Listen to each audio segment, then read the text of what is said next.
तमसो मा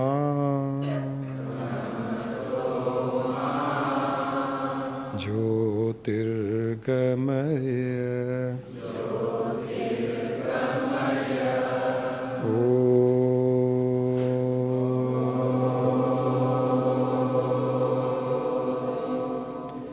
मृत्योर्मा अमृतंगमय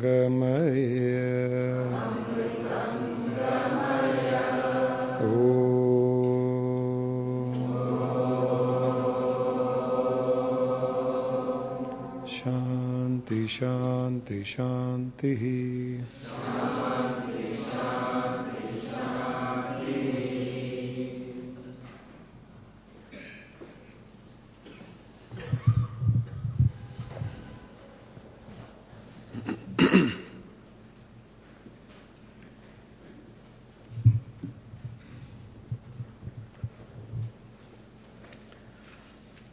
सुख शांति और ताला दोनों एक समान। उल्टी चाबी घुमाओ तो बंद हो जाए, सीधी चाबी घुमाओ तो माला माल। कहा जाता है सुख शांति और ताला lock, happiness peace and lock they are alike. ताला अक्सर ताला देखा जाता है कि जब बंद करना होता है तो चाबी उल्टी घुमाई जाती है उसके। उल्टी चाबी घुमाते हैं तो ताला बंद होता है, सीधी चाबी घुमाने से ताला खुलता है।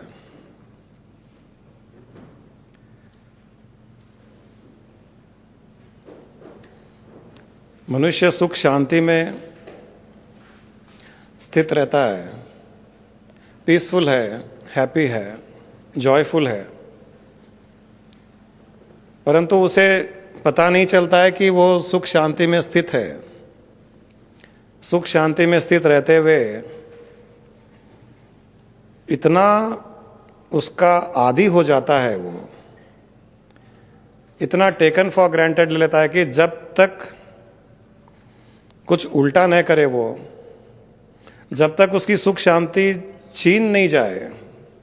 उल्टा करने का मतलब है कि जैसे ताला बंद होता है तो वैसे ही सुख शांति का फ्लो जब तक बंद नहीं होता है तब तक उसे पता नहीं चलता है कि मैं कितना सुखी था, शांति थी। जब तक अशांति नहीं होती है, जब तक कोई दुख नहीं आता है, जब तक कोई तकलीफ नहीं आती है, तब तक उसे एहसास ही नहीं होता है कि वो सुख शांति में था। इसीलिए कहते हैं वो ताले के जैसा है।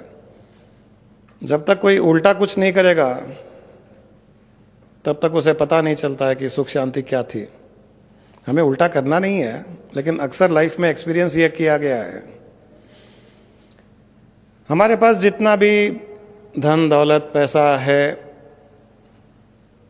हो सकता है हम उसमें खुश हैं। जो मकान है, जो गाड़ी है, हो सकता है हम उसमें खुश हैं,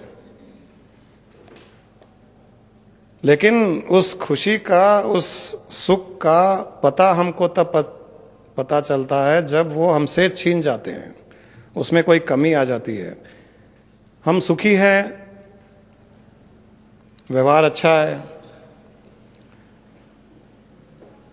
जब तक व्यवहार में कोई गड़बड़ी नहीं हो जाए, दुखी न हो जाए, तब तक हमें पता नहीं चलता कि हम शांति में स्थित थे, हम पीसफुल थे। हमको पता नहीं चलता है जब तक अंदर में हलचल नहीं मच जाए। और ये हम किसी न किसी रूप से बार बार उल्टी चाबी घुमाते रहते हैं लाइफ में, अपने सुख शांति के फ्लो को बंद करते रहते हैं।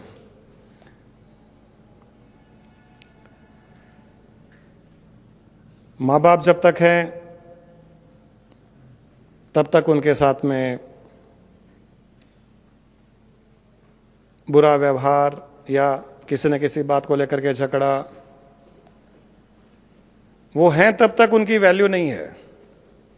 वैल्यू नहीं है इसलिए हम कई बार व्यवहार में कुछ कमियां,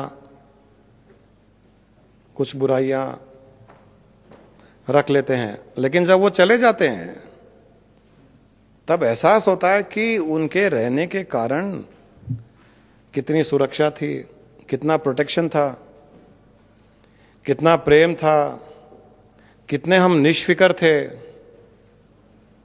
बड़ी बड़ी परेशानी आई लेकिन माँ बाप थे और उन्होंने कहा कि कोई चिंता मत करो, सब ठीक हो जाएगा। ये सब जब वो नहीं रहते हैं तब पता चलता है। इसी प्रकार मकान है, दुकान है, धन दौलत है, पति है, पत्नी है, बच्चे हैं, सब चीज़ ठीक है, तब तक हम उनको टेकन फॉर ग्रांटेड ले करके बार बार किसी न किसी रूप से अशांति क्रिएट करते रहते हैं, उल्टी चाबी घुमाते रहते हैं। उल्टी चाबी घुमाने के बाद में फिर सीधी घुमाते हैं, तब पता चलता है कि जब वापस सब चीज़ ठीक हो गई तब पता चलता है कि अरे बीच में गड़बड़ हो गई थी, और चाबी हम ही घुमाते हैं उल्टी। एक आदमी था, सुखी था, धन दौलत उसके पास थी, कोई कमी नहीं थी, फिर भी उसे लगता था कि मुझे सुख ढूंढना है, मुझे सुख प्राप्त करना है। सब कुछ होते हुए भी उसे एहसास नहीं था कि उसके पास में सब कुछ है, फिर भी कहीं ना कहीं कमी सभी को लगती है, उसी को भी लग रही थी। जैसे ये फूल है, थोड़ी देर इसकी सुगंध आएगी हमको, थोड़ी देर के बाद में फूल की सुगंध आते हुए भी हमको सुगंध का एहसास नहीं होगा, क्योंकि हम उसके आदी हो जाएंगे। सुगंध आ रही है, हमको एहसास नहीं होगा। पहले फूल नहीं था, उसकी सुगंध नहीं थी, और जब फूल आया तो हमको पता चला कि फूल की सुगंध आ रही है।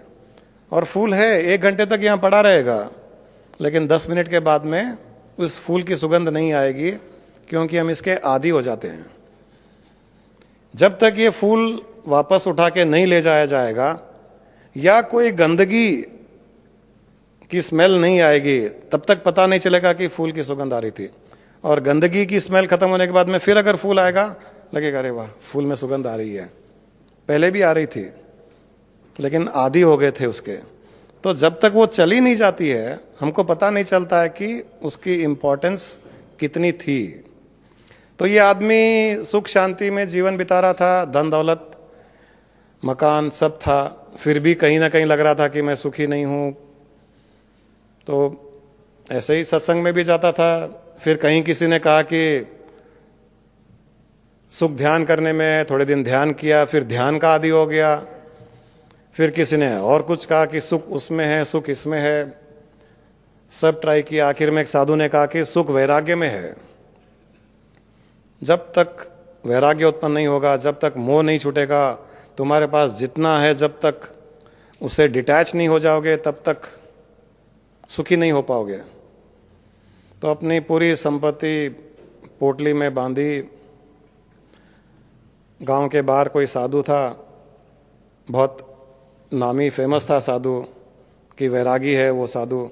उनके पास गया, चरणों में पोटली रखी और उसने कहा कि मुझे सुख चाहिए और मेरे अंदर वैराग उत्पन्न हुआ है, मैं सारा का सारा धन आपके चरणों में रख रहा हूँ। वो बोलता जा रहा है, साधु ने पोटली खोली, पूरे जवाहरात, हीरे, मोती। अब वो क्या बोल रहा है वो तो साधु ध्यान नहीं दे रहा है। पोटली देख करके आंखें चकाचौंध हो गई, फटाफट पोटली बांधी, साधु भागा जोर से उठ करके। ये आदमी देखा कि ये क्या हो गया, साधु, मैंने सोचा कि ये तो वैरागी है, तो सब त्याग करके यहाँ बैठा हुआ, ये तो ढोंगी निकला। ये उसके पीछे भागना शुरू किया। अब वो पतली गलियों में से भागता हुआ, दीवार कूदते हुए, वो साधु था, योगी था वो भागता गया पीछे पीछे, ये आदमी भागता गया। अब इसको पोटली जाने का इतना दुख हुआ कि मेरी सारी संपत्ति, सारा धन दौलत वो साधु लेकर के भाग गया। पीछे भागा, गिरता गया, मार लगती गई। आधे घंटे तक सारा गांव की गलियां घूमते घूमते साधु वापस उसी जगह आ गया जहां से भागा था। वो भी आकर के बैठ गया, साधु को पकड़ लिया, उसने पोटली दे दी, उसको बोला लो तुम्हारी पोटली। तो फिर चकाचौंध सरप्राइज हो गया कि ये क्या, साधु ने वापस दे दी पोटली। तो उसने कहा आप तो ढोंगी निकले। उसने कहा मैं ढोंगी हूं या नहीं हूं इसकी चिंता मत करो, तुमको अब कैसे लग रहा है ये बताओ। बोले बहुत अच्छा लग रहा है। आप जब पोटली लेकर के भागे तो इतनी तकलीफ हुई मुझे कि सारा धन ये लेकर के भाग रहे हैं। बोले तकलीफ क्यों हुई? जब तुम स्वयं मेरे चरणों में रख करके गए थे, फिर मैं चाहे भागूं चाहे रखूं, तुमको तकलीफ क्यों नहीं चाहिए थी? बोले हाँ वो तो है, तकलीफ तो हुई थी कि आप लेकर के भाग गए। और अब कैसे लग रहा है? बोले अब बहुत अच्छा लग रहा है, सुख का अनुभव कर रहा हूं वापस धन मिलने पर। तो बोले वो सुख कहां था? क्या वो सुख पोटली में था कि पोटली मिलने पर तुमको सुख मिला, या तुम्हारे अंदर था? तुमने सोच लिया कि पोटली जाने पर मैं दुखी हो गया, तुमने वापस पोटली मिलने पर सोच लिया कि मैं सुखी हो गया। सुख कहां था? सुख तुम्हारे अंदर था। केवल एक विचार, एक थॉट कि मेरा धन चला गया और दुख का अनुभव किया, और धन मिलने पर वापस एक थॉट कि धन मिल गया तो अच्छा लगने लग गया। सुख और दुख को अनुभव करवाने वाला कौन है? माइंड। एक थॉट, केवल एक विचार, just a thought. A thought can make you feel happy, A thought can make you feel painful, sorrowful. Just a thought. There is no happiness or sorrow in that wealth, because nothing has gone inside him. Wealth is outside him. It was outside, it remained outside. But because of one thought, he felt sorrowful. Another thought, he felt happy. So सुख और दुख एक thought ही है, mind में ही है, बाहर नहीं है। हम बाहर उसको अटैच कर लेते हैं कि ये मिलेगा तो सुखी, ये नहीं मिलेगा तो दुखी, या ये जो मिला हुआ है इसमें से कुछ चला जाए तो दुखी, ये रह जाए और बढ़ जाए तो सुखी। ये हमने माइंड प्रोग्रामिंग कर ली है। इसलिए बार बार बार बार हम लोग सुख दुख का अनुभव करते हैं। मुझे कोई तारीफ करे, मेरी प्रशंसा करे, अप्रिशिएट करे तो मैं सुखी, क्रिटिसाइज करे तो मैं दुखी। ये हमने माइंड प्रोग्रामिंग कर ली है। It's just a thought. हमारे अंदर ही वो सुख दुख है, हमारे अंदर ही पेन है, और उसको इन्वोक करने के लिए माइंड में से एक थॉट उत्पन्न करना पड़ता है। If you know how to emanate that thought, it is like a switch. Mind's thought is like a switch. और माइंड के अंदर एयर कंडीशनर भी है, हीटर भी लगा हुआ है। एयर कंडीशनर का स्विच ऑन करोगे तो एयर कंडीशनर ऑन हो जाएगा, हीटर का स्विच ऑन करोगे तो हीटर ऑन हो जाएगा। हम लोग अक्सर गलत स्विच ऑन करते हैं। अगर हम माइंड को रीप्रोग्रामिंग कर लें कि कोई क्रिटिसाइज करेगा तो भी मैं सुखी हूं, कोई क्रिटिसाइज करेगा, मुझे थप्पड़ मारेगा तो मैं हंसूंगा, थोड़े दिन अगर ये माइंड प्रोग्रामिंग कर ले, कोई अप्रिशिएट करेगा तो कोई खास बात नहीं, मैं संभाव में रहूंगा, कोई क्रिटिसाइज करेगा तो जरूर खुश होऊंगा, I will feel happy. Mind will start feeling happy in adversity also. वो धन जब तक उस व्यक्ति के पास था तब तक उसको उसकी वैल्यू नहीं थी, या टेकन फॉर ग्रांटेड ले लिया। जब कोई लेकर के भागा तब ही स्टार्टेड फीलिंग, उसकी कमी उसने महसूस की। He started feeling that shortage because something has left him, something reduced, या जो उसने एक्सपेक्ट नहीं किया वो काम हो गया। उसी प्रकार एक आदमी बहुत दुखी था, जीवन से परेशान था, बार बार डिप्रेस होता था।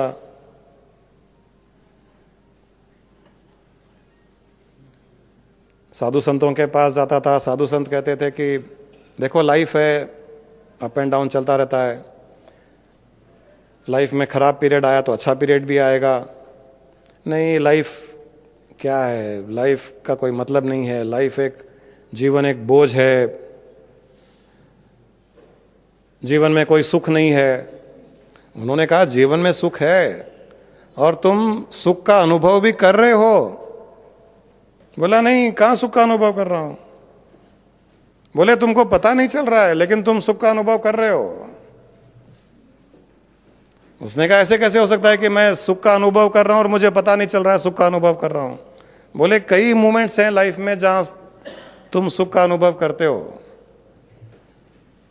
लेकिन तुमको पता नहीं चल रहा है कि तुम सुख का अनुभव कर रहे हो।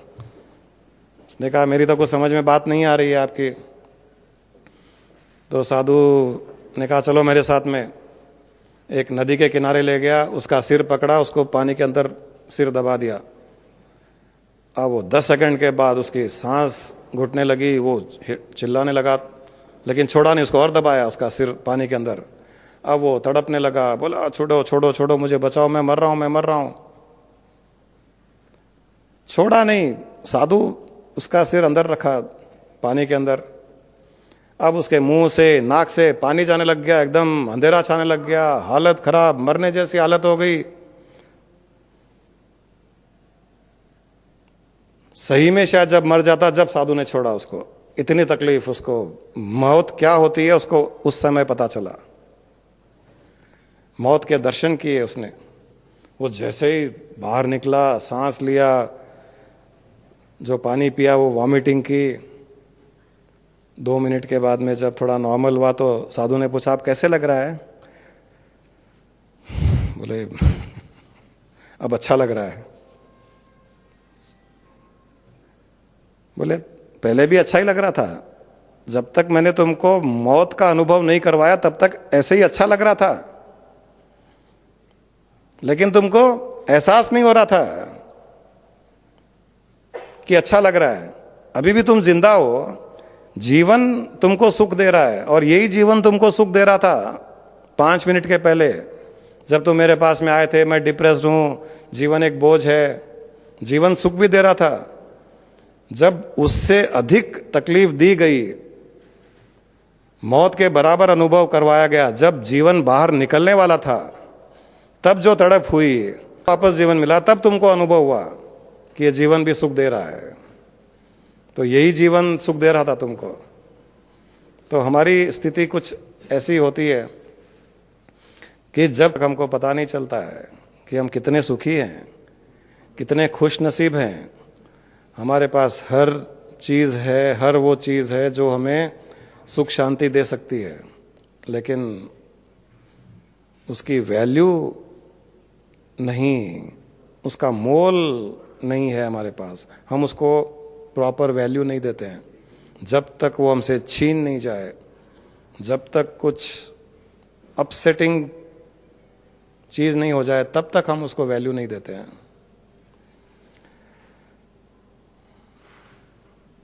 अपने अपने लाइफ को देखते हुए रियलाइज़ कीजिए कि आपके पास में वो सब है जो सुख शांति दे रही है।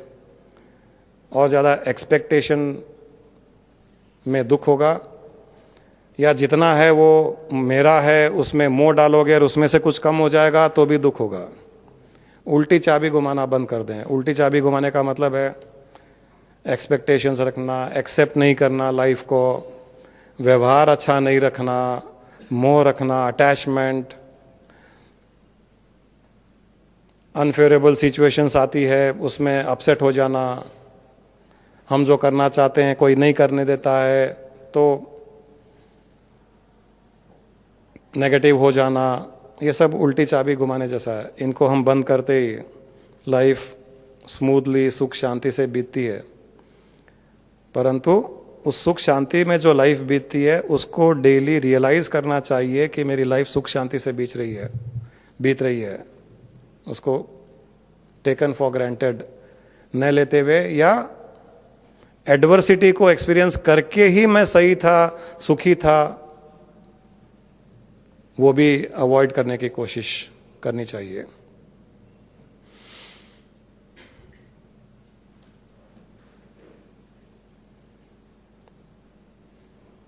चलिए इसी बात पर कोई अब आगे क्वेश्चन आंसर्स प्रश्न शुरू कर सकते हैं। पूज्य श्री के चरणों में कोटि कोटि वंदन।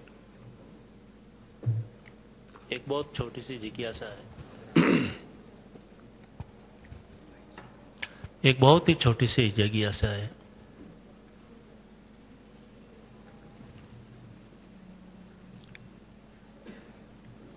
कृपया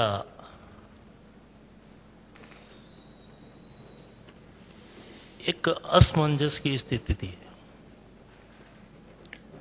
हमारी धार्मिक संस्कृति हमें ये सिखाती है कि हमारा जीव मोक्ष से ही इस पंच भौतिक शरीर में आया और इस पंच भौतिक शरीर में से सतगुरु की कृपा से, सतगुरु की सदप्रेरणा कृपा से वापस मोक्ष में जाएगा। भगवान, मैं ये पूछना चाहता हूं कि जीव को मोक्ष में क्या दुख था जिसके कारण इस शरीर में आए? यहां कौन सा सुख था, वहां कौन सा दुख था? और कर्म कहां लगे? संचित कर्म कहां लगे? क्रियमान कर्म कहां लगे? प्रारब्ध कर्म कहां लगे? जब मोक्ष से ही आया, मोक्ष ही उसका अंतिम गंतव्य है और मोक्ष में ही जाना है और सदगुरु की कृपा से ही जाना है। उसमें अपना खुद का बल नहीं है, उसकी भुजाओं में इतना बल नहीं है कि वो महासमुद्र को पार कर सके। वो सदगुरु की नाव में बैठ करके ही जा सकेगा। ये क्यों आया प्रभु? क्या तकलीफ थी वहां? क्या सुख था, क्या दुख था? यहां कौन सा सुख था जिसके लिए वो आया? और चाबी उल्टी घुमाई उसने। जी हाँ। वो भी तो चाबी उल्टी घुमाता रहता है। तो ये मतलब मोक्ष से आया, चाबी उल्टी घुमाई, जी, संसार में पड़ा, दुख सुख भोगा, फिर बहुत तकलीफ हुई, बोला नहीं वही ठीक था। जैसे पोटली लेकर के भागा वो साधु, पोटली मिलने पर लगा, अरे वाह बहुत सुखी हो गया। तो वैसी हालत नहीं। आप पूछिए, बताता हूँ। जी नहीं, मेरा एक छोटी सी जिज्ञासा है। हमें इस पंचभौतिक शरीर से मोक्ष तक जाने के लिए बहुत कुछ करने के लिए कहा जाता है, बहुत कुछ। लेकिन आने के लिए हमसे किसी ने नहीं पूछा कि तुम्हें वहां जाना है, इस रूप में जाना है, इस चार खान में जाना है, मनुष्य देह में जाना है, या पशु योनि में जाना है, या इस योनि में जाना है, और ये कर्म लेके जाना है। उसको कर्म कहाँ से लगे जब जीव मोक्ष में ही था, परम आनंद में था, जिस आनंद की उपलब्धि के लिए हमारा गंतव्य ही वही है। तो वहां से जब हम आए, इसके पीछे की जिज्ञासा, क्यों आया, किस कारण से आया, किसने भेजा, क्यों भेजा?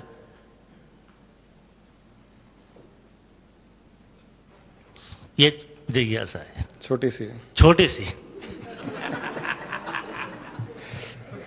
आपके लिए छोटी सी है, सदगुरु के लिए छोटी होती है। बच्चे के लिए तो ए फॉर एप्पल होता है, लेकिन सदगुरु के लिए तो A to Z, उसको तो सब कुछ दिखता है। नहीं, तभी तो सदगुरु कहते हैं ना प्रभु। बहुत बहुत अच्छी जिज्ञासा, बहुत अच्छा प्रश्न है, बहुत उत्तम। आध्यात्मिकता में या किसी भी जिज्ञासु या मुमुक्षु के लिए इससे अच्छा प्रश्न नहीं हो सकता। इसमें इससे बड़ा प्रश्न, इससे अच्छा, इससे उत्तम प्रश्न। एक सप्लीमेंट्री इसके साथ और जोड़ देता हूं। मनुष्य देह में जागृत, निद्रा और सुषुप्त अवस्था, तंद्रा अवस्था, स्वप्निल अवस्था में किए गए हर कर्म को उस जीव को भोगना पड़ता है, भोगना ही पड़ता है। तो जो हमारे से पाप हुए, जो हमारे से पुण्य हुए, क्या सदगुरु की ऐसी कृपा संभव है कि वो सारे पाप कट जाएं, वो सारे पुण्य भी कट जाएं? अगर सारे पाप कट गए और पुण्य बैलेंस रहे तो प्रभु स्वर्ग जाना पड़ेगा, जो वो और भी खतरनाक स्थिति है। यानी स्वर्ग ही जाना पड़ेगा। आपके पास पुण्य है तो you have to go there. अगर आपके पास पाप है तो आपको नरक जाना पड़ेगा। तो ऐसा कोई उपाय है कि सदगुरु की ऐसी कृपा हो जाए कि पुण्य भी क्षीण हो जाए और पाप भी नष्ट हो जाए? ऐसा यानी जो हम ढूंढना चाहते हैं, पारस, ऐसा कोई पारस हमें मिल सकता है सदगुरु के रूप में, जो हमारे पुण्य को भी और पाप को भी, दोनों से हमें मुक्त करके, और जो परम मुक्त अवस्था जिसे मोक्ष के रूप में कल्पना की गई है, ऐसा संभव है इस समय? ये भी बहुत छोटी जिज्ञासा है, बहुत छोटा। मुझे बहुत खुशी हुई आज आप जैसे मुमुक्षु, आप जैसे साधक संक्षेप में इतना अच्छा प्रश्न आपने किया। बहुत ब्रीफ में ये प्रश्न किया गया, बट इसके उत्तर में वेदों के पूरे 1,00,000 श्रुतियों का सार आ जाता है। इसके उत्तर में गीता के 700 श्लोक का सार आ जाता है। रामायण, महाभारत, योग वशिष्ठ आदि आदि उपनिषदों का सार आ जाता है। अगर इसको कोई अच्छा समझ ले, ग्रहण कर ले, तो वो इसी क्षण मुक्त भी हो जाता है। पहला जो प्रश्न था कि मोक्ष से आया, जीव रूप में संसार में भटका और फिर मोक्ष में जाने की उसकी इच्छा, तो ये क्यों हुआ, क्यों हो रहा है, आया ही क्यों? जब जाना है तो आया ही क्यों?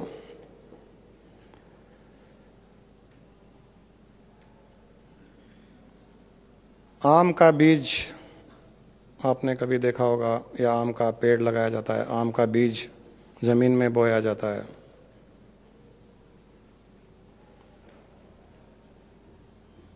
उस आम के बीज में से जब वो अंकुर फूटता है, पौधा बढ़ता है, पेड़ होता है, उसमें डालियाँ, उसमें पत्ते, उसमें पहले फूल लगते हैं, फिर आम का फल लगता है। फल खाते हैं, बड़ा स्वादिष्ट होता है आम का फल। फिर उस आम के फल में एक आम की गुठली, उस गुठली से फिर एक आम का पेड़। एक आम की गुठली में 1,00,000 आम छुपे हुए हैं, एक बड़ा पेड़ छुपा हुआ है। इसकी क्या आवश्यकता थी? क्यों ये बीज अंकुर में फूटे, क्यों पेड़ हो, क्यों डालियां लगे, क्यों पत्ते लगे, क्यों आम का फल लगे, क्यों उस फल के अंदर उसी प्रकार का बीज जिसमें फिर से एक पेड़ को उत्पन्न करने की क्षमता, फिर हजारों आम देने की क्षमता, फिर उन हजारों आमों में फिर हजारों गुठलियां, फिर हजारों पेड़। क्यों? गुठली में से फिर गुठली, एक साइकिल। क्या आवश्यकता है इसकी? इसकी आवश्यकता क्या है? कौन करता है? क्यों किया गया है? क्यों तो वो अंकुर में फूटे, क्यों पौधा हो, क्यों पेड़ उगे, क्यों फल लगे, क्यों उसमें आम की गुठलियां हो, क्यों फिर से? इसका कोई उत्तर समझ में आता है? हो सकता है कि ब्रह्म ने इच्छा की हो कि मैं अकेला हूं और एक से अनेक हो जाऊं, तो सारे जीव ब्रह्म के रूप में, यानी ये पूरा ब्रह्म का विस्तार ब्रह्म ने अपने लिए किया। उत्तर आप खुद ही दे रहे हो, आप स्वयं दे रहे हो, आपको पता भी है उत्तर। ऐसा करो, ये पढ़ा पढ़ाया घटा घटाया उत्तर है, ये सुना सुनाया उत्तर है, इसमें रियलाइजेशन, हम इसको, इसमें कुछ अपना अनुभव कुछ नहीं। ये किसी ने कहा, मैंने सुन लिया, किसी ने कहा अनुभव से कहा, किसी ने लिखा अनुभव से लिखा। शास्त्र में दी हुई बात है, उसी शास्त्र की बात किसी ने प्रवचन में कही है, उसकी स्वयं की वो बात नहीं है, या जो रियलाइज्ड है उसको रिविलेशन हुआ है उस सीक्रेट का, उसने वो बात कही है जो शास्त्र से वो मैच करती है। जैसे मैं शास्त्रों के हद तक अनपढ़ हूं, इलिटरेट हूं, मुझे कोई शास्त्रों का नॉलेज नहीं है, न वेद कभी पढ़ा, न उपनिषद पढ़ा, न गीता पढ़ी। लेकिन आध्यात्मिक मार्ग में आगे बढ़ते गए, एक स्थिति प्राप्त की, उसमें रिविलेशंस हुए। हमने कईयों के साथ में रिविलेशन शेयर किए, तो उन्होंने कहा कि ये बात वेद के इस श्लोक में इस प्रकार लिखी गई है, ये बात गीता में इस प्रकार लिखी गई है, उपनिषद में ऐसे बताया गया है, जिसका मैंने कभी अध्ययन नहीं किया। बातें एक ही है, जो लिखी गई है वो भी अनुभव से लिखी गई, मैंने नहीं भी पढ़ी तो भी मेरा अनुभव वही रहा जो मैच करता है। तो जो बातें हैं वो सच है, आपने अनुभव नहीं किया, अनुभव करने के तरीके हैं। तो पहले तो सत्य हम जान लें। सत्य ये है कि ये प्रकृति है। ब्रह्म भी कोई मनुष्य नहीं है जो इच्छा करता है कि मैं सृष्टि की रचना रचूं। वो भी एक बीज समान ही है, उसमें से पेड़ उत्पन्न होता रहता है, जिसे हम सृष्टि कह रहे हैं। उस पेड़ में कई डालियां हैं, ब्रांचेस हैं, पौधे हैं, फूल हैं। तो उसको समझ लीजिए आप, ये धरती है, चंद्रमा है, सूर्य है, नक्षत्र हैं, तारे हैं, उसमें फूल लगे हुए हैं, फल लगे हुए हैं, भिन्न भिन्न प्रकार के स्वाद वाले। तो भिन्न भिन्न प्रकार के जो जीव हैं वो फल फूल हैं उस वृक्ष के। वो इतना विशाल वृक्ष है कि हमको वो पूरा का पूरा दिखाई नहीं देता है वो वृक्ष। और वो जो ब्रह्म है वो बीज रूप से ही, उसमें से ये स्वतः ही उत्पन्न हो रहा है। ये तो साधारण मनुष्यों को समझाने के लिए कहा जाता है कि उसने इच्छा की, फिर वो अनेक में बंट गया, विभक्त हो गया, प्रकट हो गया, ये समझाने की बात है। वरना सत्य ये है कि ये प्रकृति रूप है ये, और ये चलता रहता है। तो इसमें कोई अच्छा बुरा करने पर जीवात्माएं उत्पन्न होती है ऐसा नहीं है कि उनके संचित कर्म है, उनके प्रारब्ध कर्म है, उनके कारण वो दुनिया में आई हैं, ऐसा नहीं है। ये तो स्फुरित होते रहते हैं, जैसे अग्नि से चिंगारियां उत्पन्न होती रहती है। क्या अग्नि ये सोचती है कि मैं अकेली हूं, थोड़े मेरे बच्चे हो, छोटी छोटी चिंगारियां हो, छोटी छोटी अग्नियां हो? नहीं सोचती है। उसी प्रकार ब्रह्म को सोचने की आवश्यकता नहीं है, ये प्रकृति है। तो उसमें से ये आत्माएं, जो ब्रह्म है, जो सर्वव्यापक है, जो चेतना है, जो सर्वशक्तिमान है, उसमें से ये चिंगारियां उत्पन्न होती रहती है, जिसे हम आत्मा कह सकते हैं। चिंगारी और अग्नि में कोई अंतर नहीं है। चिंगारी में वो सारे गुण है जो अग्नि में है, इसीलिए आत्मा में वो सारे गुण है जो ब्रह्म में है। वो ब्रह्म स्वरूप ही है। अब हम आपको अगर और समझाने के तरीके से समझाएं, जो पहले भी हमने कई बार समझाया था, कि उस ब्रह्म का इतना विस्तार है सृष्टि का। जैसे ये धरती है, इस धरती का भी विस्तार अगर आप, या धरती के आसपास जो वातावरण है, उस सारे विस्तार को अगर आप ध्यान दोगे कि जहाँ वातावरण है, वायु है, धरती है, धरती के अंदर पृथ्वी है, पेड़ पौधे हैं, पेड़ पौधे के ऊपर एक सृष्टि है, पेड़ पौधे के अंदर अलग सृष्टि है, एक फूल में सृष्टि है, फूल के अंदर भी है, एक फल है, फल के ऊपर का स्वाद अलग है, फल के अंदर का स्वाद अलग है। आप फल के ऊपर कीड़े देखोगे, फल के अंदर भी कीड़े देखोगे। फूल के ऊपर मंडराते हुए कीड़े देखोगे जो खाली सुगंध ले रहे हैं। फूल के रस को निकालने वाले अलग कीड़े देखोगे, भृंगी कीड़े जैसे, जो उसमें से रस निकाल रहे हैं। फूल के अंदर रहने वाले कीड़ों को देखोगे, फूल के ऊपर देखने वाले कीड़ों को देखोगे। उसी फूल के पेड़ के पौधों पर चिमटियों को चलते हुए देखोगे। उसकी जड़ों में आपको अलग तरह की लटें मिलेगी। एक पेड़ के ऊपर कम से कम आपको 100 प्रकार के जीव मिलेंगे। ये जो एक पौधे पर 100 प्रकार के जीव, ये इसलिए हैं कि उस एक छोटे से पौधे को पूर्ण रूप से अनुभव करने के लिए 100 प्रकार की योनियां चाहिए, 100 प्रकार के शरीर चाहिए, 100 प्रकार के जीव चाहिए एक छोटे से पौधे को अनुभव करने के लिए। ये जो सृष्टि का विस्तार है, वातावरण, पेड़ पौधे, जल, समुद्र, समुद्र के अंदर की सृष्टि, सारी सृष्टि को अनुभव करने के लिए 84 लाख योनियां चाहिए, तब जाकर के सारी सृष्टि का अनुभव होता है।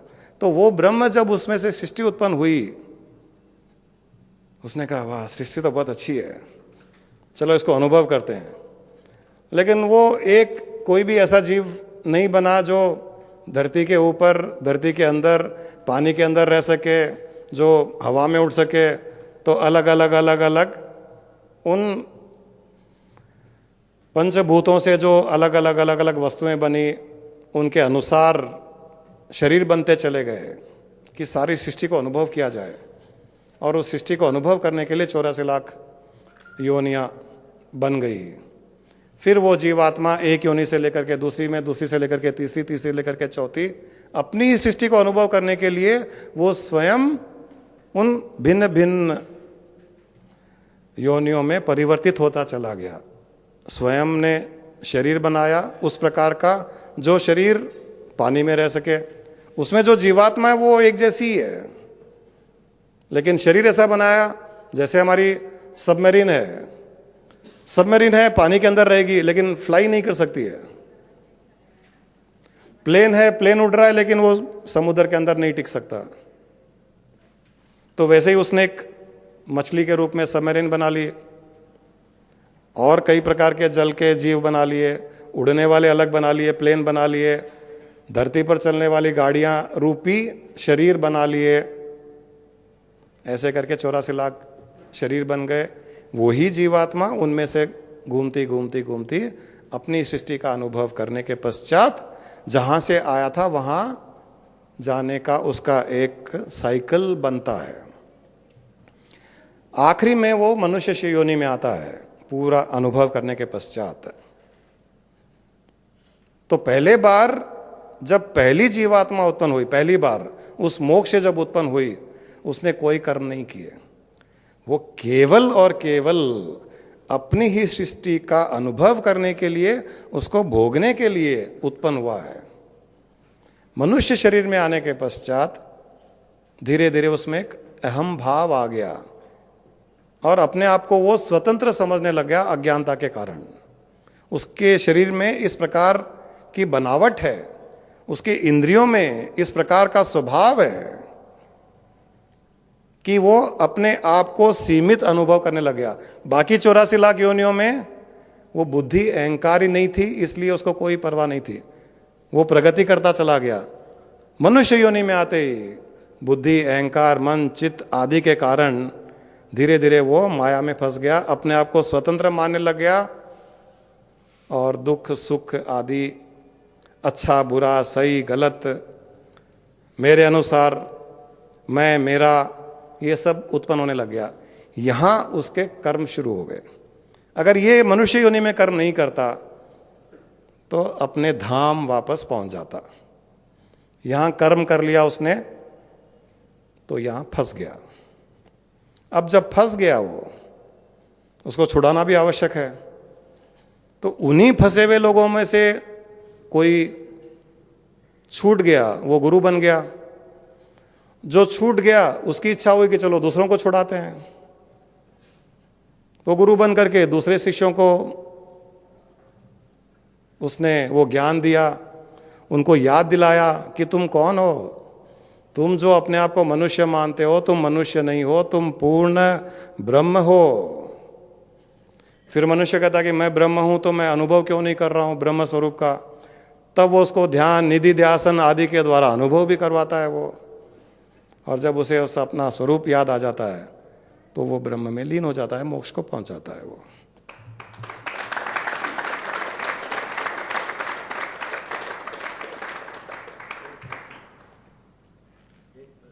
जरूर।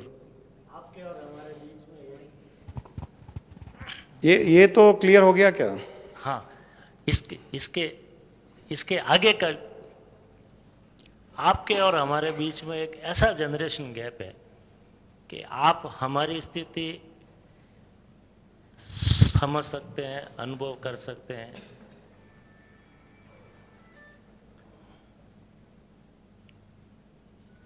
माया में फंसाने वाला फोन कर रहा है।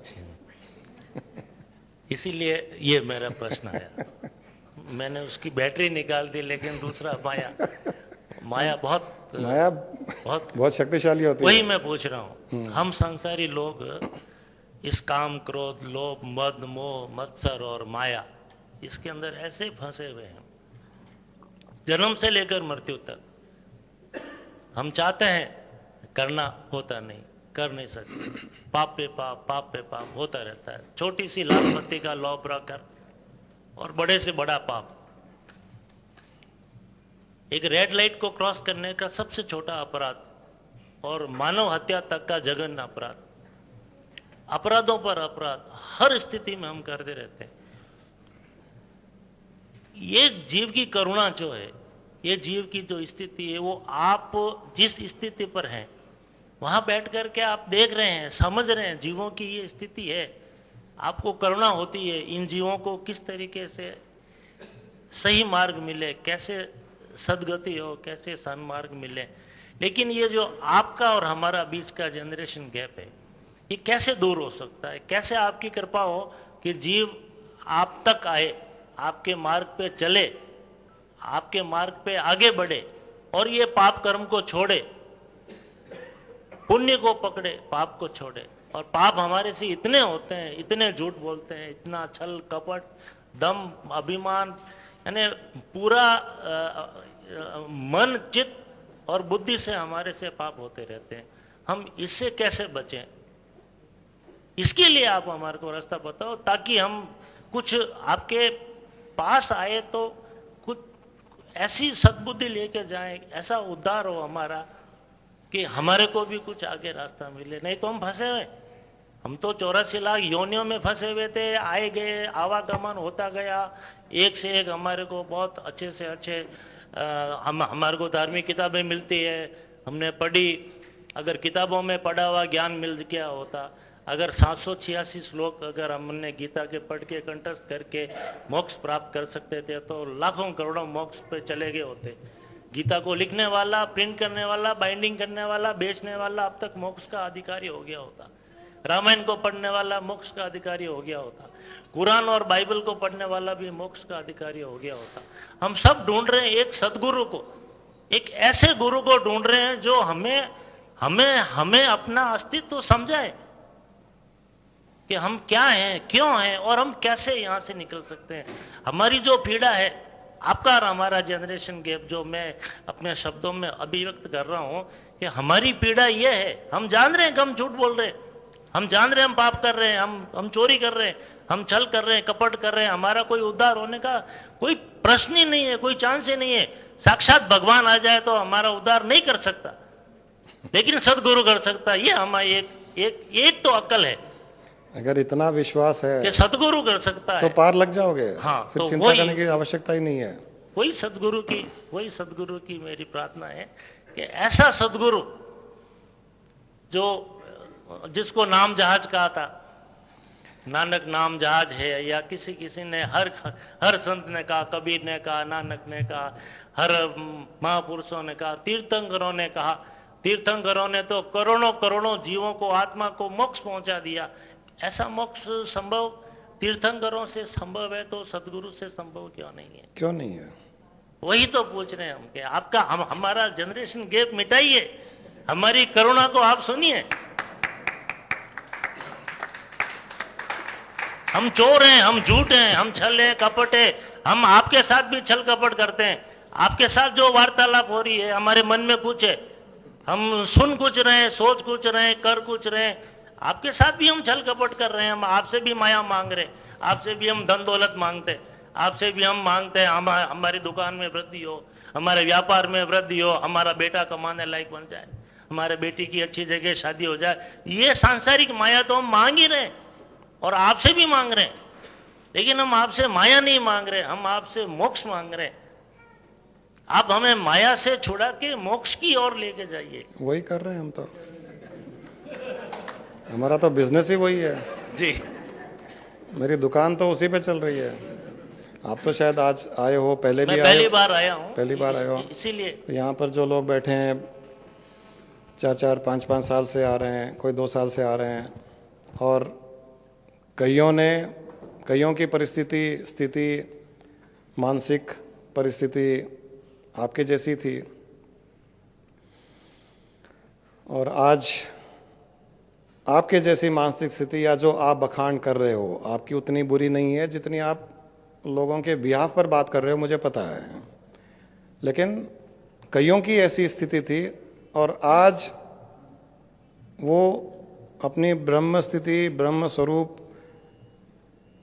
के दर्शन कर चुके हैं, जान चुके हैं, पहचान चुके हैं, मंजिल साफ दिख रही है, अनुभव कर चुके हैं, सारे मन के द्वंद्व समाप्त हो चुके हैं उनके।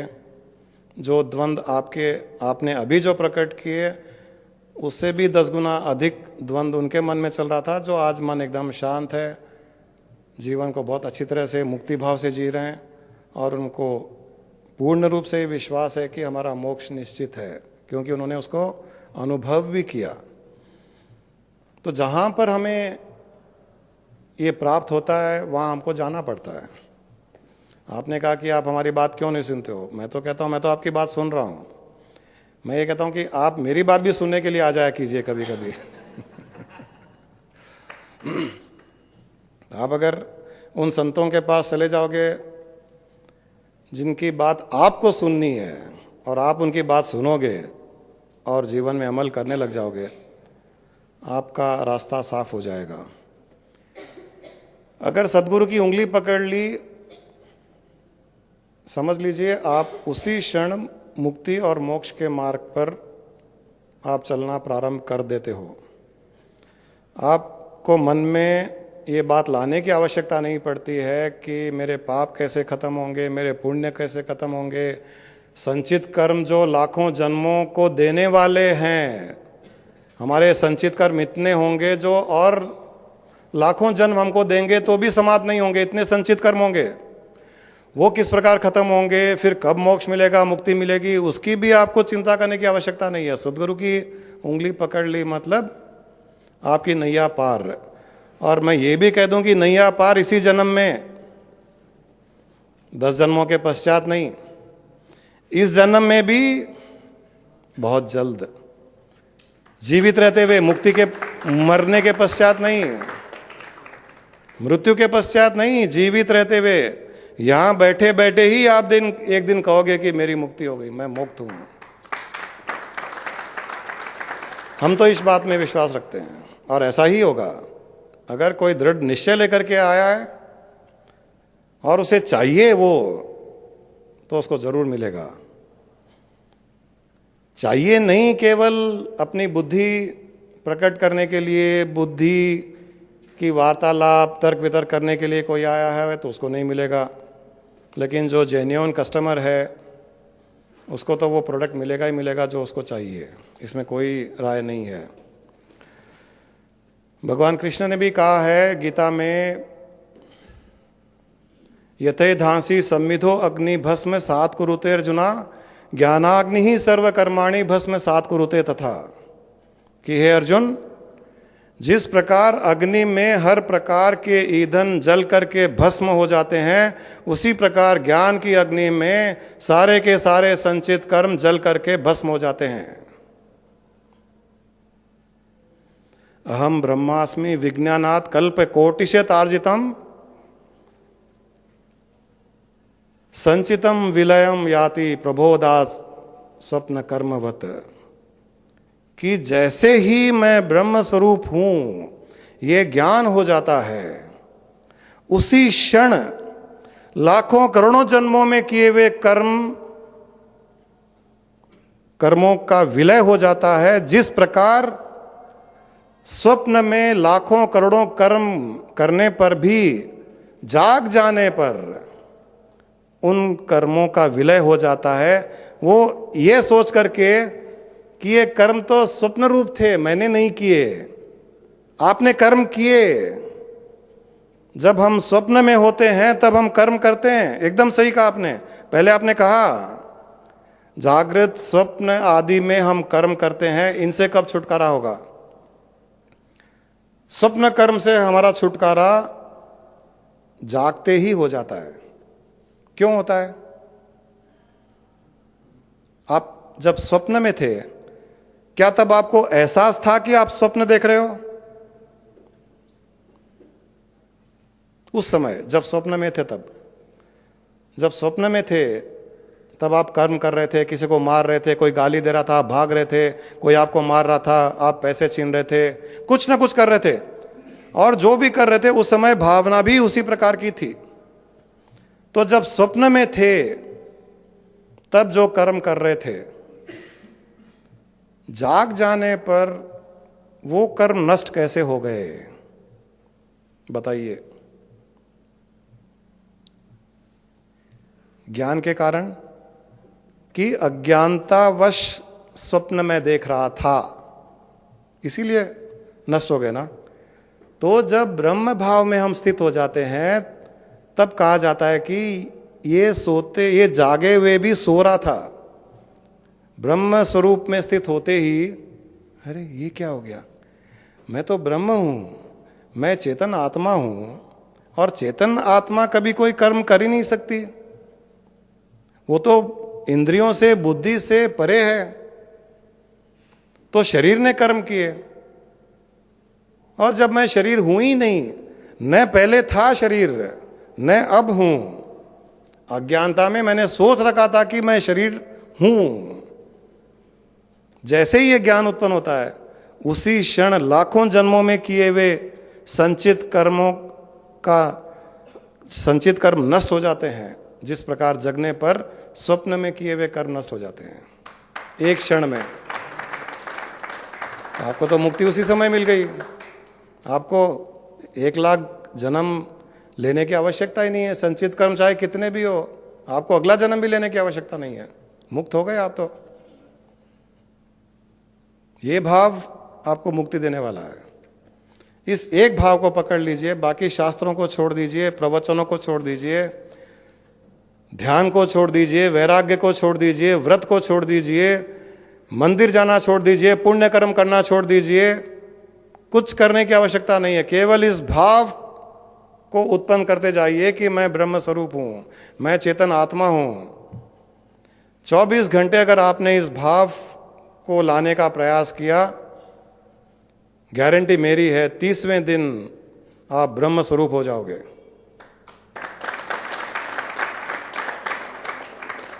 मोह माया सब उसी क्षण नष्ट हो जाएगी।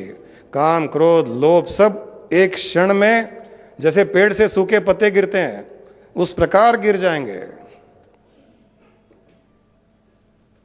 उतनी प्रबलता से, इंटेंसिटी से उस भावना को लाना पड़ेगा। ये जो कार्य किया जाता है ये गुरु करता है, कि आपको याद दिलाने के लिए कि तुम कौन हो। गुरु का काम इतना ही है। लेकिन थोड़ा सा दबाव आपको अपनी मेमोरी पर डालना पड़ता है, अपनी भावना पर डालना पड़ता है कि मैं वो हूं। तब आपकी साधना सफल हो सकती है। हमें भ्रम में जी रहे थे कि हम कुछ भी करें, हमारा सद्गुरु हमें पार लगा देगा ना, लगा रहा है ना।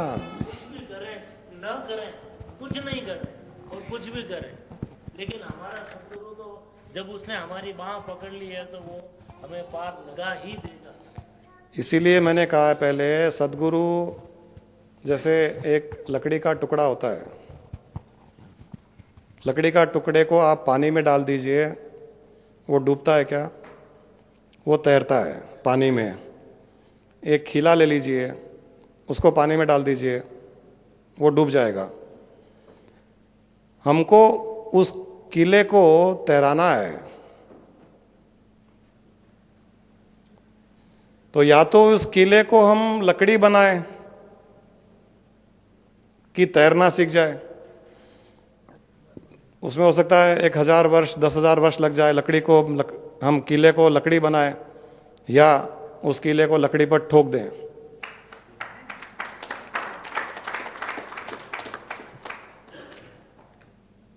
लकड़ी तो तैरने वाली है, उसके ऊपर 100 किले भी ठोक दो, लकड़ी तैरेगी। लकड़ी तैरेगी तो किला भी तैर जाएगा। किले ने क्या किया? कुछ नहीं किया। तो अपने आप को ठोक तो दो कम से कम उस सदगुरु के लकड़ी रूपी जो तैरता है उसके ऊपर ठोक तो दो, उतना तो करना पड़ेगा। उसका अर्थ, ठोकने का अर्थ यह है पूर्ण रूप से समर्पित हो गए। आज के बाद में मैं समर्पण का अर्थ भी आप समझ लो। पहले समर्पण का अर्थ होता है मैं मेरा अस्तित्व आपके चरणों में समर्पित कर रहा हूं। आज के बाद में मेरा अस्तित्व ही नहीं है। आप इसको ठोकर मारो, उठा के पटक दो, नदी में डुबो दो, पहाड़ से नीचे गिरा दो, या इसको तराश करके एक सुंदर कुछ इसकी मूर्ति बना दो, मैं आपके चरणों में अपने अस्तित्व को समर्पित करता हूं। यह होता है समर्पण। जहां मन, बुद्धि, इंद्रियां, शरीर, धन, दौलत हर तरह से समर्पित, अस्तित्व ही समर्पित कर दिया, फिर तो कुछ बचा ही नहीं।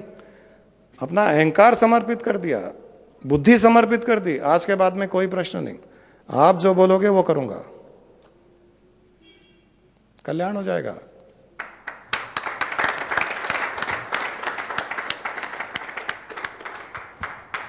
मैंने पहले भी कहा था, जैसे एक आदमी बॉम्बे में था, बहुत पैसे वाला था। एक बार अपनी फैमिली के साथ में कश्मीर घूमने गया तो पहाड़ों के पास गए, पैर फिसल गया, आदमी नीचे गिर गया खाई में। अब सभी लोगों ने ढूंढा, पुलिस आई, 3-4 दिन तक ढूंढे, वो कहीं नहीं मिला। तो उन्होंने तो सोचा कि डेथ हो गई, बहुत गहरी खाई थी। चले गए, मातम मनाया, उठावना कर दिया, वो 13वां कर दिया, वो ब्राह्मणों को खिला दिया, पिंडदान कर दिया, सब हो गया।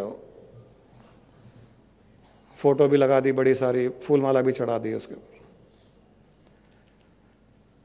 कुछ दिनों के पश्चात वो बेहोश हो गया था, कहीं गिर करके होश आया उसे।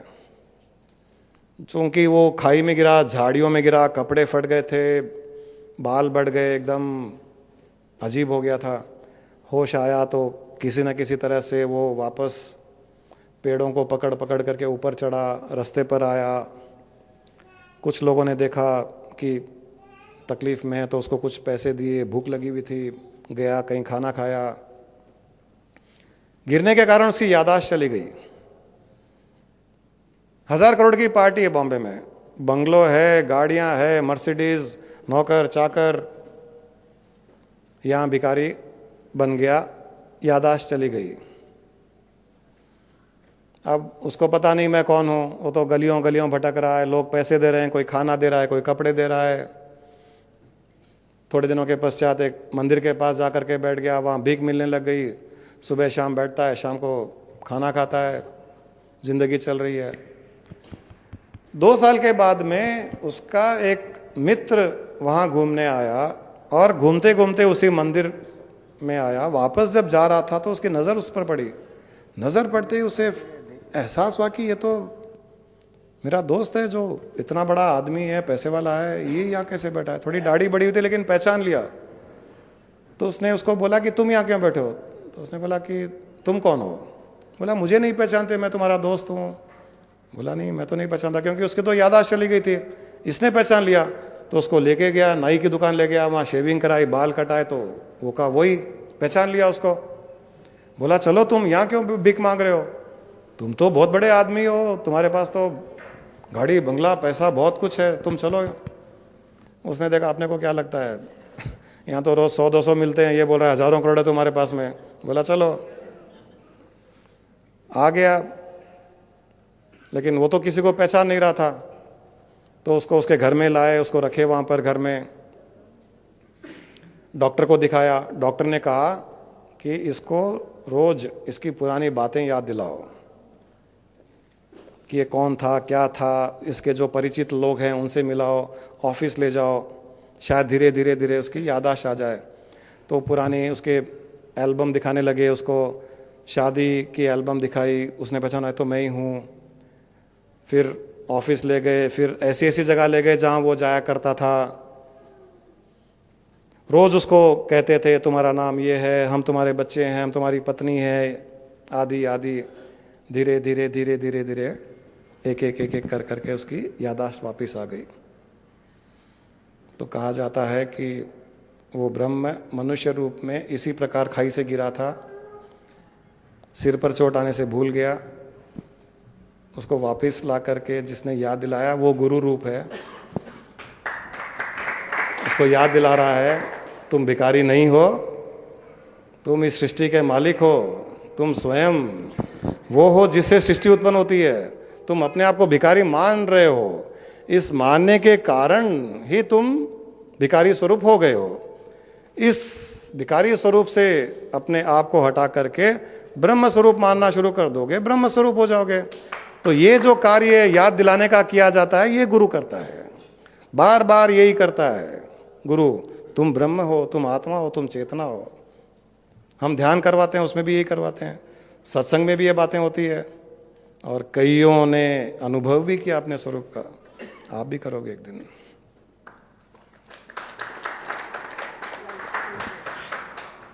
गुरुजी लाइव स्ट्रीमिंग में दुबे जी क्वेश्चन पूछ रहे हैं, during satsang Guruji energy flows toward sadhaks, whether energy with same intensity flows if I am watching program live?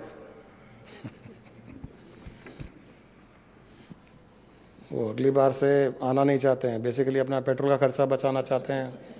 Live stream पे देख लो और एनर्जी मिल जाए।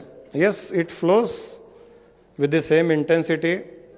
आप चाहे यहाँ हो या अमेरिका में हो या चांद पर बैठे हो, एनर्जी में कोई कमी नहीं आती है।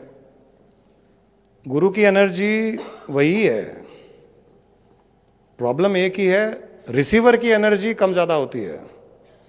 सामने बैठा हुआ होता है तो रिसीव ज़्यादा करता है, दूर बैठा होता है तो वो रिसीव कम करता है, क्योंकि उसके माइंड का डाइवर्शन और कई जगह होता है, इसलिए वो कम रिसीव करता है। वो कम रिसीव करता है मतलब गुरु की एनर्जी कम है, ऐसा नहीं होता है।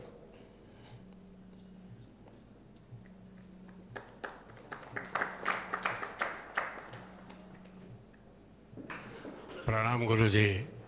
I'm not going to ask any question. I want to tell a simple thing, just I think it may be useful to all of the disciples. While coming to this satsang today, just I was watching a movie, that is Sadguru Sai Baba's movie. This time, generally I don't watch, just I was watching a particular thing. So he was sitting there, like Guruji, and so many people are there. Somebody comes and asks, Baba, my lands are there, see that the land rates are gone up, and I have to invest so many lakhs or crores there. Okay, and somebody comes, Baba, my daughter has to be given a crorepati.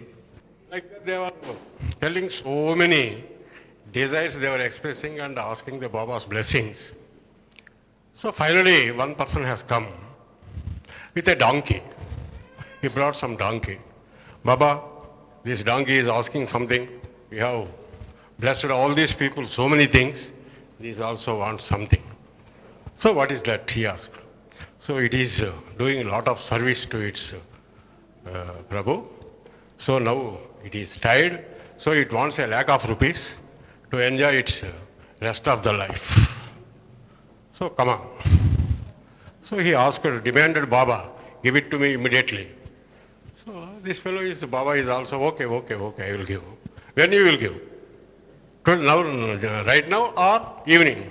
Okay, I will give in the evening. And this fellow went away with his donkey. And all the people sitting there, what Baba, what is it? You are following that fellow, that donkey, and asking how donkey talks and all those things they were asking. Arey Baba, you see, that fellow has come here to give a lesson to you, that all the people who are asking the worldly desires, he has compared with the donkey. Please note down. That is the thing that I could observe. So I want to tell I think that may be helpful to so many people. Yeah. Thank you, Guru.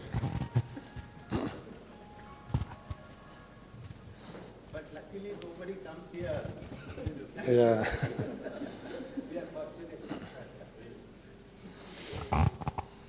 समर्पण को भी कई लोग बहुत अपनी बुद्धि से अपने स्वार्थ के लिए समर्पण भावना जताते हैं।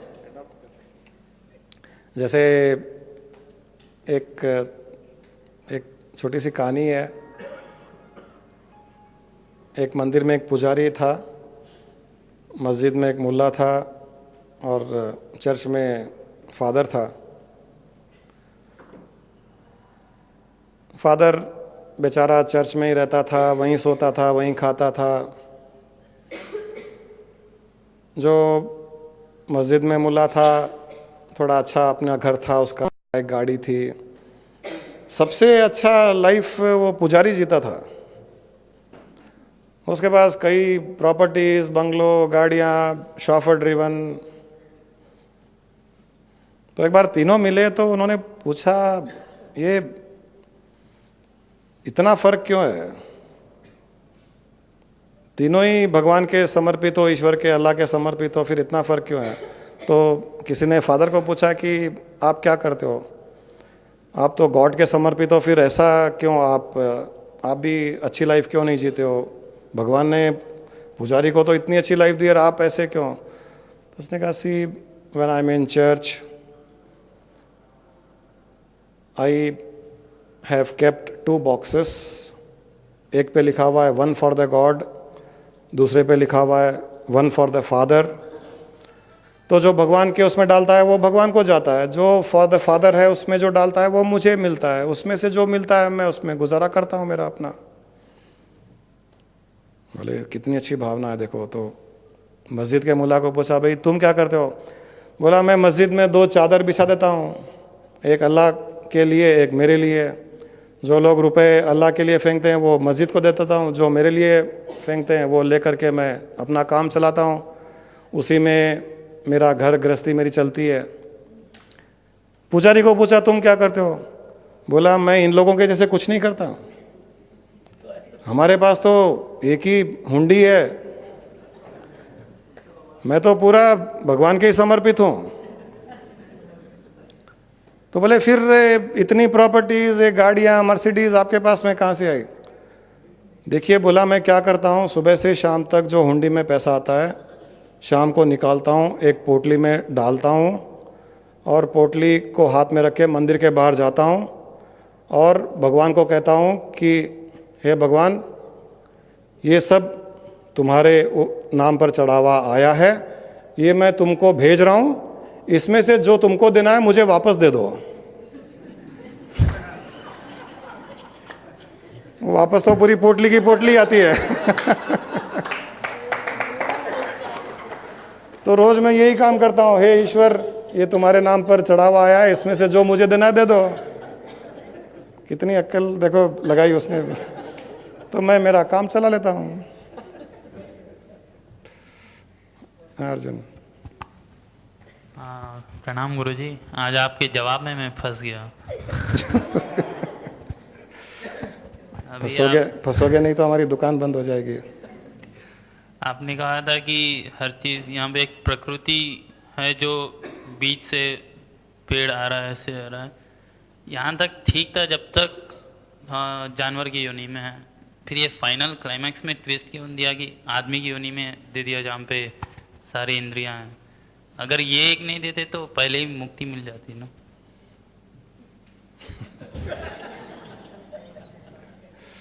उसको भी तो अपनी सृष्टि चलानी है ना। मुक्ति तो मिलेगी ना। मुक्ति तो देखो, जब वो उत्पन्न हुआ ना तो मुक्ति गारंटी है। मैं आपको एक और सीक्रेट बता देता हूँ। चाहे कोई सदगुरु के पास आए न आए, मुक्ति निश्चित है। एक दिन तो पहुंचेगा ही पहुंचेगा, क्योंकि उस आत्मा का भी एक लाइफ स्पैन होता है। जैसे मैंने कहा, अग्नि से चिंगारी उत्पन्न होती है।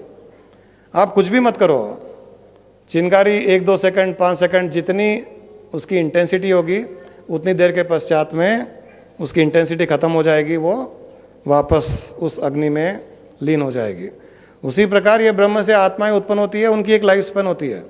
कुछ करो या न करो, उस लाइफ स्पैन के पश्चात उसमें लीन होगी ही होगी। सब आत्माओं को गारंटीड है ये।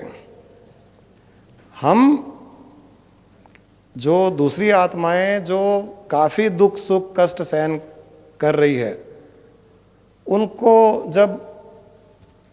जब थक जाते हैं तो वो अपनी मुक्ति और मोक्ष जो गारंटीड है उसको प्रीपोन करके पहले मुक्त होना चाहते हैं, जिसकी संभावना भी है।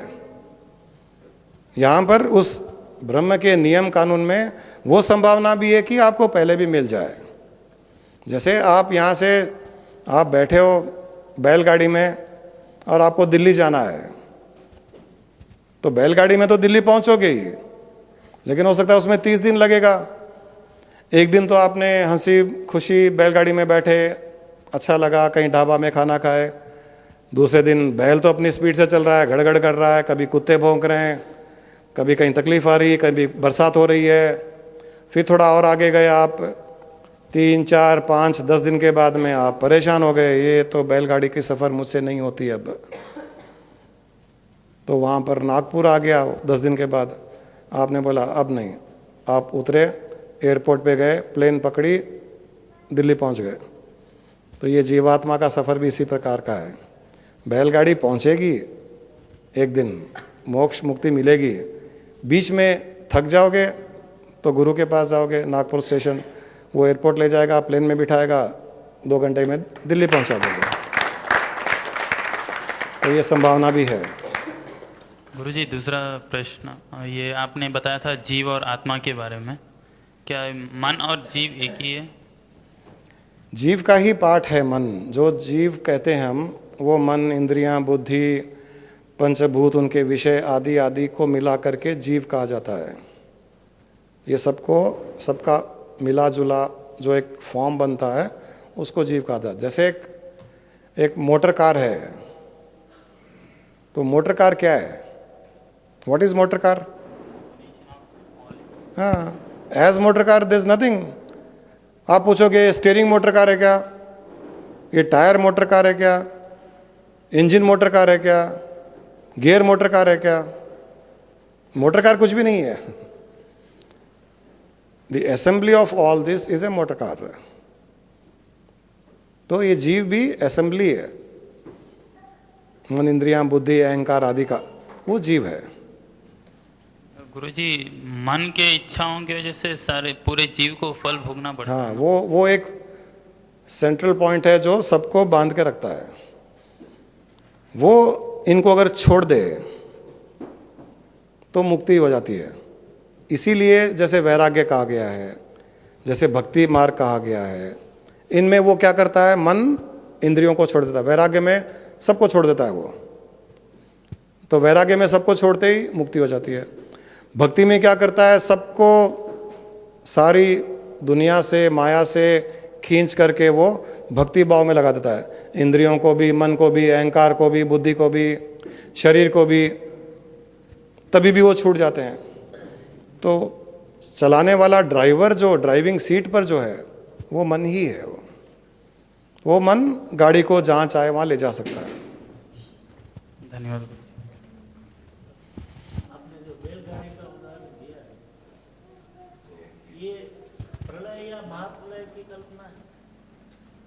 एक दिन प्रलय हो, डिस्को कराता है, मूवी दिखाता है, कब सुबह हुई, कब रात हुई, कब खाया, कब मौज किया, आपको पता ही नहीं। कुछ दिनों के पश्चात बोलता है भाई हाँ समुद्र पार हो गए, उतरो जाओ। ऐसे भी गुरु होते हैं, क्यों नहीं होते हैं? तो ये सारी कल्पनाएं मृत्यु के बाद की ही क्यों है? जीवित अवस्था में सदैव मुक्ति, जिसको जीवन मुक्त कहा जा सकता है, ये इसी जीवन में अनुभव सदगुरु की कृपा से क्या संभव है कि हो सकता है? मुक्ति जीवित रहते हुए ही हो सकती है, मृत्यु के उपरांत। देखिए, मैं एलकेजी का स्टूडेंट। नहीं, कोई प्रॉब्लम नहीं है। Please don't laugh, please. नहीं, आप इनका बुरा मत मानिए, मैं माफी चाहता हूँ।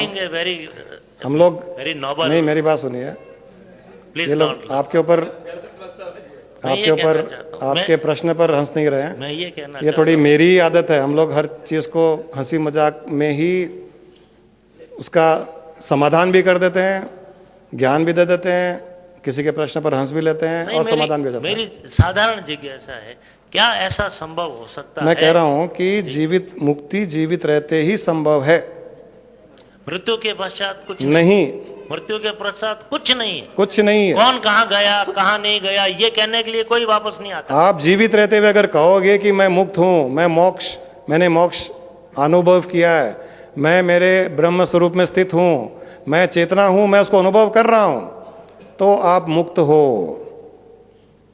वरना नहीं। कोई जीवित रहते हुए जीवन मुक्ति का आनंद अगर नहीं लिया, मृत्यु के पश्चात संभव है ही नहीं। धन्यवाद।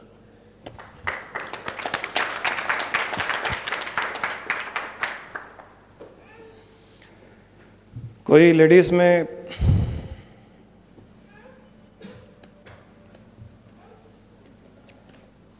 आज तो बहुत हाईएस्ट लेवल की बातें हो रही है। ब्रह्म जानाति ब्रह्म भवति, जो ब्रह्म को पूर्ण रूप से जान जाता है वो स्वयं ब्रह्म स्वरूप हो जाता है।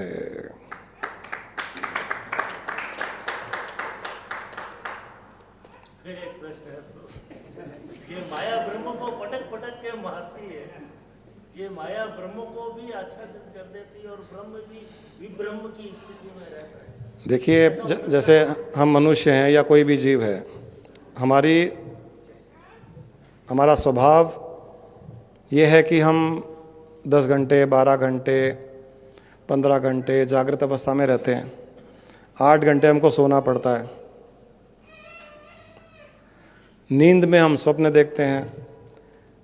जागृत अवस्था में हमारे पास में अधिकार है कि हम हमारी बुद्धि, इंद्रियों, विवेक आदि का प्रयोग कर सकें, लेकिन उसी जीव में उसके स्वभाव के कारण ये भी है कि वो ज्ञान से अज्ञानता में चला जाए। आपके पास ये स्वतंत्र स्थिति नहीं है कि मैं नींद लूँ ही नहीं, मैं कभी सोऊं नहीं। आप जागते हो तो आप सोते भी हो, आप जागृत अवस्था में आते हो तो आप निद्रा अवस्था में भी जाते हो, है ना। इसी प्रकार ब्रह्म में भी यह एक स्वभाव है कि उसमें ज्ञान भी है, उसमें अज्ञान भी है, उसमें माया भी है, माया से छूटने के उपाय भी हैं, दोनों उसी में है। तो जब आप जागृत अवस्था में हो, निद्रा अवस्था में आपके पास में स्वतंत्र स्थिति नहीं है सोचने समझने की, विवेक की, जागृत अवस्था में है। तो जब जागृत अवस्था में हो तब आपको ये ध्यान रखना चाहिए कि मुझे जो प्रगति करनी है वो जागृत अवस्था में कर लो, क्योंकि निद्रा अवस्था में प्रगति नहीं होगी। इसी प्रकार संसार में माया भी है, उसी मायावी संसार में कहीं कहीं ज्ञान भी उपलब्ध है। तो जहाँ ज्ञान उपलब्ध है, आपको इतना ही करना है कि जहाँ ज्ञान उपलब्ध है वहाँ अपने आप को ले जाओ, तो आप माया से बचे रहोगे। ज्ञान मिल रहा है लेकिन हम माया में ही रह रहे हैं, तो वो ज्ञान क्या करेगा। तो जागृत अवस्था में जब तक हो तब तक उसका उपयोग कर लो, जब तक ज्ञान उपलब्ध है तब तक उसका उपयोग कर लो, और आप माया से छुटकारा प्राप्त कर लोगे।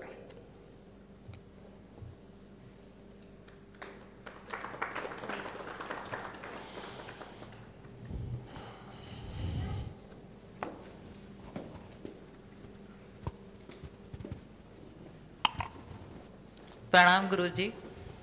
जो स्थिति भाई साहब अभी बोल रहे हैं, पहले काफ़ी सुनने के बाद भी, और शायद मैंने तो बचपन से ही कई जगह पढ़ना करना, हर जगह जाके हर गुरु पढ़ा मैंने हर चीज़, तो यही स्थिति होती थी, हल नहीं हुई। दादा भगवान कोई मैंने नहीं छोड़े पढ़ने का और देखने का।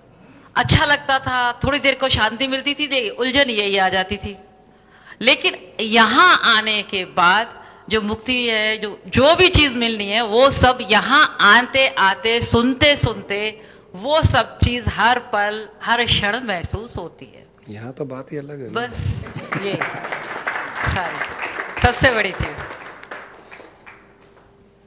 पाएंगे? ये मैं तो ऐसे ही हंसी मजाक करता हूँ कि बात अलग है, या ये मेरा इसमें कोई क्रेडिट नहीं है। ये सारा का सारा क्रेडिट हम हमारे गुरु को देते हैं, क्योंकि उन्होंने हमको इतना जटिल, इतना कठिन मार्ग इतना आसान करके दिया कि हमको पता नहीं चला कि कब हम पहुंच गए। जो मैंने आपको कही थी कि हम शिप में बैठे हैं, शिप कोई चला रहा है, और शिप में मनोरंजन के सारे साधन हैं, खाना पीना, डिस्को, डांस, पिक्चर, हर चीज़ है। तो जो अंदर बैठे हुए एंजॉय कर रहे हैं उनको तो पता भी नहीं है कि शिप चल रही है। हमारे गुरु ने इतनी कृपा की हम पर, हमको पता नहीं चला कि कब उन्होंने हमको एक पार से शिप में बिठाया, दूसरे पार पहुंचा दिया, खिलाते पिलाते हंसी मजाक करते हुए कब यात्रा करवा दी, हमको पता ही नहीं चला। मैंने उनको पूछा भी था एक बार कि स्वामी जी आप तो जंगलों में रहे, गुफाओं में रहे, साधना की, मैं सब कुछ बिजनेस और छोड़ करके मैं आया हूँ आपके पास में। मेरा भी इतना वैराग उत्पन्न था 17 साल के पहले। परिवार छोड़ करके केवल पत्नी और मैं दोनों स्वामी जी के पास चले गए, सब चीज़ पीछे छोड़ दिए, माँ बाप बच्चे घर। हमने कहा हम आ गए, हमको भी अगर जंगल में जाना हो, गुफा में साधना करनी हो तो बताइए, हम तैयार हैं। उन्होंने कहा no Jain, you are not required to do all that, you will get enlightenment in an air condition room. तुम्हारे लिए मैंने तकलीफ उठा ली है, तुमको नहीं उठाने दूंगा। वही हुआ। जब भी जाते थे कुछ ना कुछ खिलाते थे, हंसी मजाक करते थे। जैन को सैंडविच पसंद है, मंगाओ। इनको रवा डोसा बहुत पसंद है, रवा डोसा बनवाओ। आई मीन आंखों से आंसू आते थे कई बार कि कोई गुरु ऐसा भी हो सकता है क्या, जो साउथ इंडियन थे, श्रीशैलम में आश्रम, और आप लोग तो सब गए हुए हैं, वहाँ पर जो लंच बनता है सबके लिए एक ही बनता है, साउथ इंडियन लंच, मतलब चावल, रसम, सांबर, एक सब्जी, सुबह शाम फिक्स्ड है। हम जब जाते थे तो हम केवल शायद हम 2 ही थे नॉर्थ इंडियंस। 500 लोग, 1000 लोगों का खाना ये बनता था। हम जैसे जाते थे बोलते थे जैन आए, इनके लिए फुल्का बनाओ, इनके लिए वो सब्जी बनाओ जो ये लोग खाते हैं। 100% हमारे पसंद की चीज़, हमारे तरह के फुल्के, हमारे तरह का टेस्ट हमको अलग बिठा करके खिलाते थे। आंखों में आंसू आते थे कि कोई गुरु इतनी करुणा किसी के लिए रख सकता है, कि ये पूरा नियम तोड़ करके एक शिष्य के लिए इतना कुछ कर सकता है। तो गुरु की करुणा का कोई मोल नहीं होता है, कोई उसकी लिमिट नहीं होती है। लिमिट होती है केवल हमारी समर्पण की, हमारी भावना की लिमिट होती है, उसके पास लिमिट नहीं है। अगर पूर्ण शुद्ध भावना से जाएंगे और उस एक लक्ष्य को लेकर के जाएंगे कि हमको वो प्राप्त करना है, गुरु आप एक कदम चलोगे तो वो 1000 कदम चलेगा आपके लिए। वो आपको गोदी में नहीं, कंधे पे उठा लेगा, सिर पे बिठा के चलेगा। वो इतना तक हमने देखा है। तो हमको जो हमारे गुरु से मिला उतना ही आसान हम आप लोगों के लिए कर रहे हैं। इसमें हमारा कोई लेना देना नहीं है। हंसी मजाक की बातें कभी कभी कहते हैं कि हाँ ये तो यहीं मिलेगा, या हमसे अच्छा कोई नहीं है। हम कई ऐसी बातें करते रहते हैं, लेकिन भाव हमारा यही है कि जो भी है वो गुरु जी की, स्वामी जी की कृपा है जो और लोगों में बरस रही है। माध्यम उन्होंने हमको बना लिया, हमारा भाग्य अच्छा है। आप लोगों का आशीर्वाद मिलता है हमको, हमारा जीवन भी अच्छा बीत रहा है, हंसी खुशी बीत रहा है। इतनी बड़ी करुणा और क्या हो सकती है गुरु की, कि माध्यम भी बना दिया, लोगों के आशीर्वाद भी दिलवा रहा है, लोगों की पॉजिटिव वाइब्रेशन दिलवा रहा है, और उनके बताए हुए मार्ग के द्वारा हजारों लोगों को मुक्ति और मोक्ष मिल रही है। जीवन हंसी खुशी बीत रहा है। यहाँ जितने बैठे हैं 80% सब कहेंगे कि हम जो जीवन जी रहे थे वो जीवन कहलाने लायक नहीं था, और आज जो जीवन जी रहे हैं उसे रियल में जीवन जीने कहलाने लायक है वो। चलिए एक बार हाथ उठाइए, कितने लोग ये मानते हैं कि हम जो जीवन जी रहे हैं। आप थोड़ा सा नजर घुमाइए एक बार। और ये सब कह रहे हैं कि 5 साल के पहले, 3 साल के पहले जो परिस्थितियां थी जीवन में, परिवार में, बिजनेस में, आज वो की वही है। वही तकलीफें, वही प्रॉब्लम्स बार बार आ रही है, सॉल्व हो रही है, लेकिन हम अलग हैं, हम भिन्न हैं। आज हमारी दृष्टि अलग हो गई है। आज हम समभाव में स्थित है, हम ब्रह्म भाव में स्थित है, हर चीज़ को साक्षी भाव से देख रहे हैं। अब हम किसी भी चीज़ से प्रभावित नहीं होते हैं, हम अफेक्ट होते ही नहीं है। इनके हाथ उठाने का अर्थ वो है। ये एक बहुत बड़ा बदलाव, और मुझे तो बहुत खुशी होती है। सबको ले जाते हैं, स्वामी जी के दर्शन करवाते हैं, उनका आशीर्वाद है सब पर, आगे बढ़ रहे हैं। आपका भी स्वागत है, आप भी इस नैया में चढ़ जाइए, अपने कील को उस लकड़ी पर ठोक दीजिए, पार हो जाओगे और आपको पता भी नहीं चलेगा कब पार हो गए।